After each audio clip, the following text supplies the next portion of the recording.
Tonight on CTV, we'll take an in-depth look over the lockdown in Braden and Summit residence halls, a climate research conducted by CSU, and an update on the construction happening here in Fort Collins.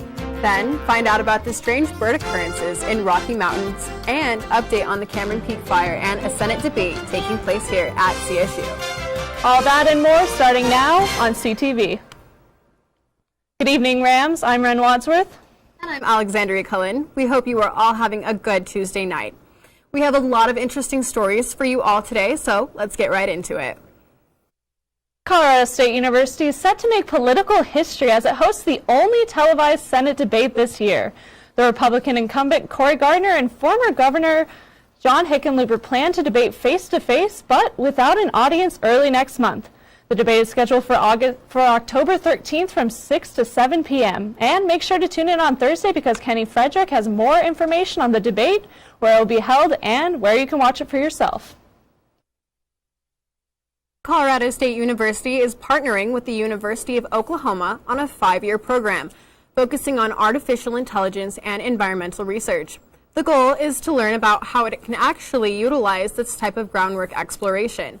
According to Matthew Rogers, a research coordinator for the Cooperative Institute of Research in the Atmosphere, this program was rigorously reviewed before being selected. CSU will lead 2 use cases studies in the hopes of better understanding tropical storms and the prediction of severe weather events on multiple timescales. Within the last few weeks, Colorado has had a surge of new coronavirus cases. According to public health data, over 4,000 new cases have surfaced. Just in the last week, 2 of the worst counties in Colorado, Boulder and Denver, have issued orders to help fight the spread of the virus. Denver has not announced their order as yet, but Boulder's plan is to not let anyone between the ages of 18 and 22 to gather together, even in groups as small as 2, unless they are living together. Both Boulder and Denver counties are home to large Colorado colleges, and it is speculated this is the cause for the orders being created. But with college counties being scrutinized, it may be the time to ask, is Larimer County next to receive a similar order? 2 residence halls here on campus are under mandatory lockdown due to the high amounts of COVID found in the wastewater. This is the only way the school can stay open. This is the only way that everyone can stay healthy and we can stay on top of COVID. On Thursday evening, students living within the Braden and Summit halls received an email stating that CSU was implementing an immediate quarantine for these 2 dorms. Some students ran out the door to go home. Others just stared at the email in shock. Although it was a thought in many's minds, no one actually believed that it would become a reality. Now, being locked in the dorm isn't something I think any of the students wanted to do this semester. Let's get an inside look on how they feel going forward. At first, I was a little bit nervous because I thought Braden was doing a pretty good job because whenever I would go out into the halls, I would see people social distancing and wearing their masks. Personally, I'm doing all right. This time I've actually, I've got someone to share a room with, and so there's a lot of socializing, which you don't get if you are put into quarantine. However, some are dealing with it better than others. Personally, I'm going a little bit insane. My roommate and I are doing pretty well, but it is hard not going outside. All these students want to share the same simple message. Please wear your masks when you're on campus. Just say, make sure that you keep following, 6 feet apart, social distancing, wear your masks when indoors and stuff like that. And before you know it, we'll all be out of this together. Now, we do have a live update on the lockdown for students who live in Braden or Summit and have tested negative have officially been released from the building-wide quarantine. If you haven't seen or heard a lot of birds lately, there may be a mysterious reason why. With spooky season right around the corner, birds have seemingly disappeared. A huge number of migratory birds across the Rocky Mountain region seemingly dropped dead from the sky. Experts are unsure if this is due to the early cold spell we had a few weeks ago or because of poor air quality caused by the fires in both Colorado and California. Regardless of the reason, researchers are concerned this could negatively impact species of birds whose populations are already in decline.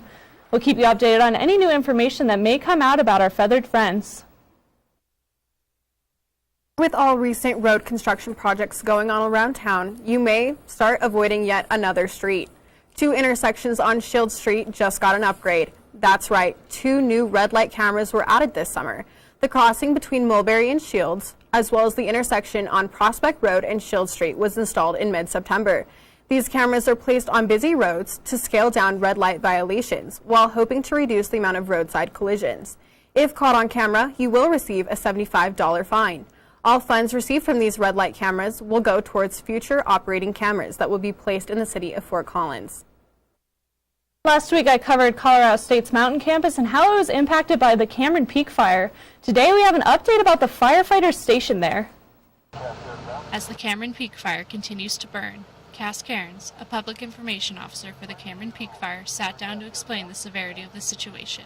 There's a lot of fire out there, and when it first started, it's been going since the 13th of August, and it seems like forever, and people kind of wonder, so why isn't this fire out already? It's a situation that you put firefighters out there to fight directly at the fire edge. You're putting them at very high risk because of the winds kick up and everything else. There's no way they'll be able to get out in time safely. Firefighters have been stationed at Colorado State University's mountain campus as they battle the fire. The makeshift outpost acts as a temporary second home to many firefighters due to its current vacancy and accessibility to the blaze. Some firefighters that are staying there right now, and as well as we've got firefighters that are placed all around the fire area in what we call spike camps. Officer Cairns explains that while many of the firefighters' supplies are already taken care of, a little can go a long way in terms of goodwill and morale. The other thing, of course, they absolutely love is the letters and the posters thanking firefighters, because they see that, especially going home, and it makes them feel really appreciated. Ren Wadsworth, CTV, Channel 11. If you're interested in donating to communities impacted by the Cameron Peak fire, you can visit redcross.org/donate.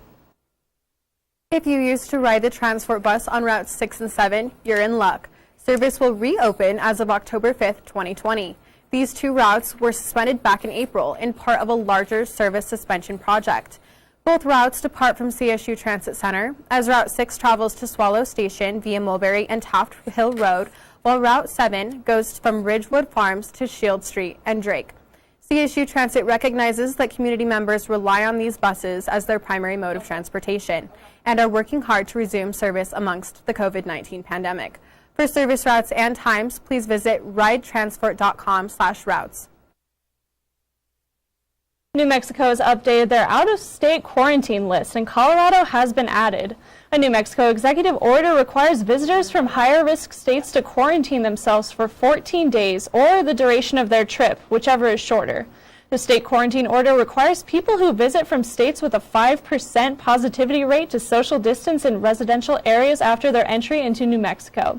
With Colorado's increasing number of coronavirus numbers, it, along with Oregon and Rhode Island, have been moved to the list of high-risk states, which now totals 39. We'll keep you updated as New Mexico and other states release their lists.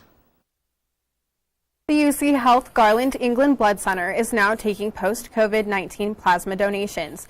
Statistics are proving that this type of plasma has actually benefited the treatment of COVID in patients since they began back in April. The convalescent plasma contains antibodies which help fight infection.